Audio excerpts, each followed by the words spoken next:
Alors je sais pas si vous avez remarqué, mais il y a différents types de boucles en Python.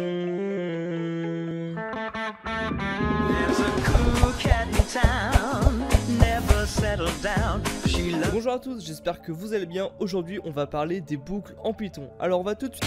Mais ça sert à quoi les boucles en fait? Bah ça va, j'allais expliquer là. Vous voulez répéter une action tant que quelque chose est vrai? Vous souhaitez répéter une action X fois? Ou même itérer dans tous les éléments d'un tableau? Moi je veux faire ça. Alors utilisez les boucles.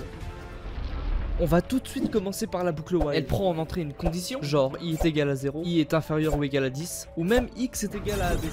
Et tant que c'est vrai, le bloc s'exécute. Maintenant, la boucle for. Elle prend en entrée une variable. On peut l'appeler n'importe comment, par exemple élément, suivi d'un in, puis le contenu qu'on souhaite itérer. Par exemple un tableau ou une chaîne de caractères. Et on pourrait traduire ça par pour chaque élément dans ça, fais ceci.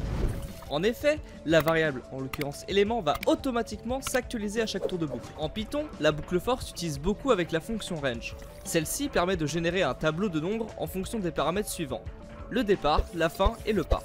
Par exemple, range 0, 10, 2 va générer le tableau suivant: 0, 2, 4, 6 et 8. Bien sûr, tous les paramètres ne sont pas obligés, on peut juste faire range 10 et le résultat sera un tableau de 0 à 9, soit 10 en tout. Il existe également deux instructions complémentaires pour les boucles, break et continue. L'instruction break permet de casser la boucle pendant son exécution, par exemple lors d'une condition. Imaginons que nous avons une variable i qui soit égale à 0, et on boucle tant qu'elle est inférieure à 10. Si je veux sortir de la boucle quand i est égal à 2, je mets un break. On teste. I est égal à 0, i est égal à 1, et hop, i est égal à 2. Donc on sort de la boucle. Quant à elle, l'instruction continue permet d'ignorer un tour de boucle. Par exemple, imaginons qu'on a un tableau. On le traverse avec une boucle for, puis on ignore l'élément fait avec cette instruction. On teste, donc on a bien le tu, on ignore le fait, et on a le quoi.